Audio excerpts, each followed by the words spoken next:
Welcome back to Movie Hypothesis, the show where we rip off a popular YouTube channel.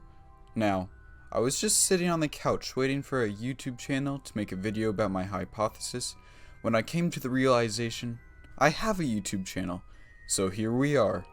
In today's video, we're reviewing a specific scene in Disney Plus's show, WandaVision.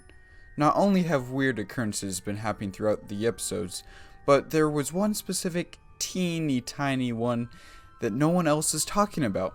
Many untrained eyes skipped right over this, but I'm here today to bring this Marvel secret to the spotlight. Ladies and gentlemen, I give you a Minecraft creeper beanie? I know, it sounds very unimportant to the plot and even strange why I brought this up, but this creeper beanie has more importance than you ever will in your lifetime.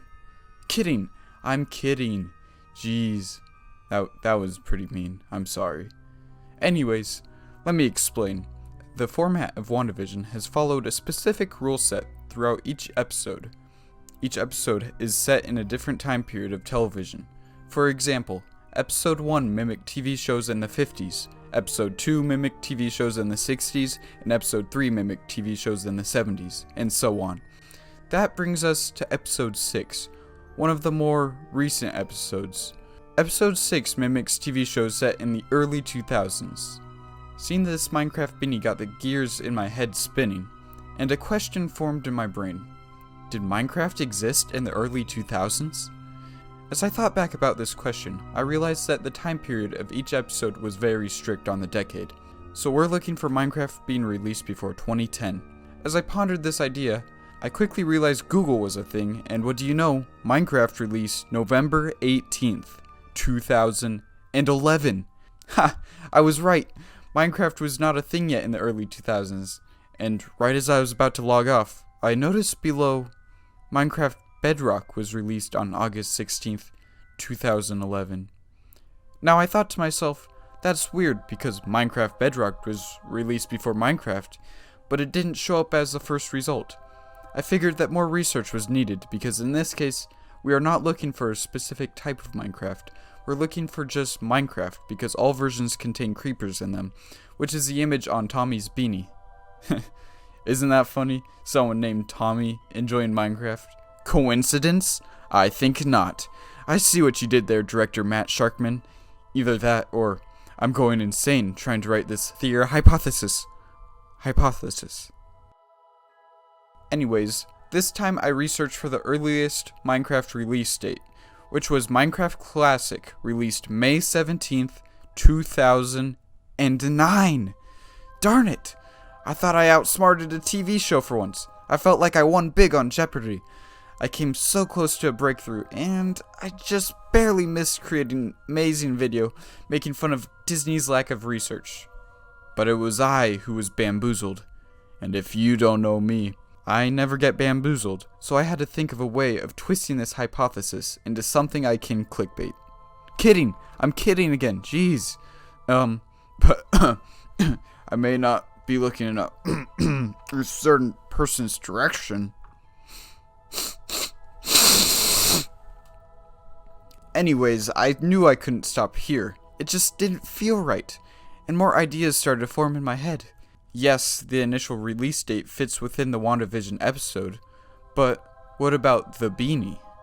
Now hear me out.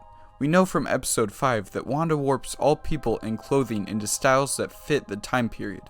Monica Rambeau's original uniform changed into clothes from the 1970s, so this proves that this Minecraft hoodie has to be made in the 2000s decade, or else it's not correct.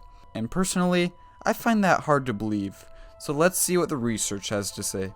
First of all, I did a quick research to see when creepers were introduced to the game, just to make sure they were there because, you know, the creeper is the emblem on Tommy's head. September 1st, 2009. Creepers were added to the game, so another dead end there. But we did have our other lead to follow. Unfortunately, it was very difficult trying to find release dates on a specific beanie, especially one from the show that I couldn't even find pictures of. I found one similar to it, but not exactly. I even tried to track back the first release of any Minecraft merch, and I came up with nothing. How does MatPat even find this stuff he's looking for? Does he have some sort of access onto the dark web where he can find the answer to every single question in the universe? Wait, that's a different hypothesis for a different video. Get out of here. Anyways, I couldn't find anything about merch, but I found out some information. At the beginning of January 2010, Minecraft reportedly had sold 20,000 copies of the game. Doing a quick Google search of the population in 2009, I then divided the copies sold by the world population to find how likely it was for Wanda's kids to own Minecraft. The number was lower than expected, which was a 0.0003% chance of them owning the game. To make things fairer, I found a different statistic of Minecraft's users at the beginning of 2009 that was 100,000. And it kinda confuses me that Minecraft only sold 20,000 copies, but had 100,000 users at the time. Like, that's 5 people for every game sold. Maybe because Minecraft was free for a period of time, it didn't necessarily count as selling the game because it was free. But that's not our hypothesis, so we're just gonna use 100,000 without question. After plugging that number in, we still got a very low number. 0.001%. 0.001% isn't lower than your chance of getting struck by lightning, or even winning the lottery, or even getting good luck on your speedruns. It's actually way more likely that the twins own Minecraft than any of those events occurring. But my argument stands that I believe it is very unlikely that a Minecraft beanie existed in the early 2000s. Think about it. What is the chance Notch was rolling out with merch, more specifically, Minecraft beanies, the first half year his game released? Most YouTubers don't even roll out merch that early, and even if they did, they usually spend weeks to months designing it. Don't get me wrong, the Minecraft beanie doesn't look like much of a complicated design, but nonetheless, merchandise from companies usually needs to be reviewed after a long, slow design process.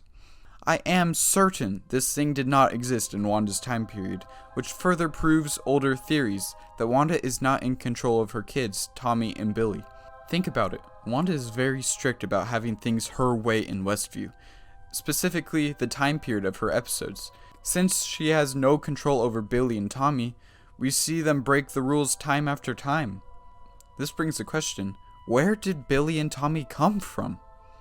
In episode 3, Wanda gives birth to Billy and Tommy, but we don't actually see her give birth to them. Cause 1, Disney Plus would have to boost the age rating on WandaVision, plus, nobody wants to even see that. And 2, she didn't give birth to them.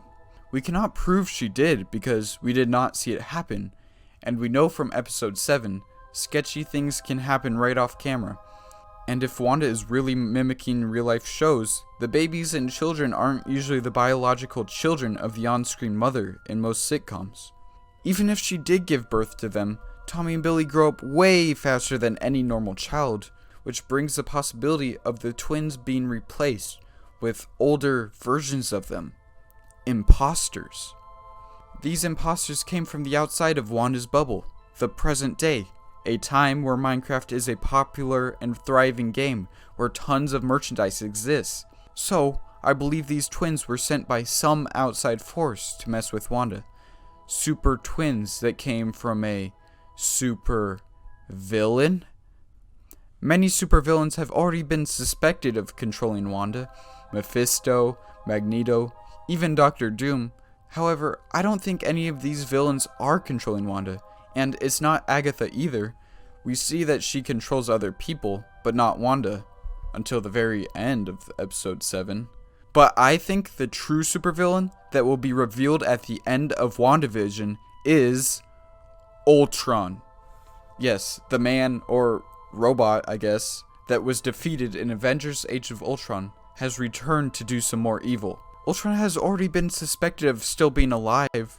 The most popular theory is that he created a secret body for himself that no one knew about. Plus, Wanda and Pietro were Ultron's sidekicks until they betrayed him in the movie. Wanda betrayed Ultron, and he wants revenge. So he found 2 new super twins, just like Wanda and Pietro, to do his bidding. More younger and naive twins, and he sent them into Wanda's fake reality to control her mentally. Mothers would do anything for their children, and if Wanda's convinced that Billy and Tommy are her kids, she'll do anything for them. In episode 3, Monica Rambeau mentions Ultron, which causes Wanda's anger to go through the roof. Or through the wall. And in episode 7, Darcy tells Vision that he was created to do Ultron's bidding. This whole series focuses on a cold war between Wanda, Director Hayward, and now Ultron on who has ownership of Vision's dead corpse. That's right, WandaVision is just another episode of Divorce Court. This time, there's 3 plaintiffs, and they're all fighting for the custody of Vision. Wanda wants him for a lover, Hayward wants him for a weapon, and Ultron wants him for world domination. Need more proof that Ultron is a part of this? A simple search into WandaVision's cast list shows James Spader, the voice of Ultron, playing as the voice of Ultron in this show. It makes perfect sense.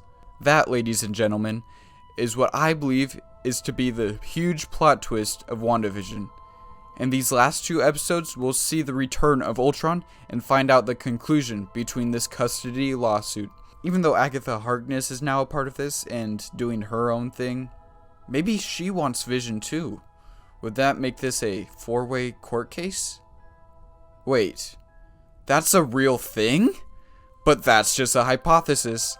A movie hypothesis. Even though WandaVision isn't really a movie. Thanks for watching. Also, most of my viewers have been watching for a while, but aren't subscribed. So doing that right now would make me so grateful. So hit the subscribe button or Ultron will come for you.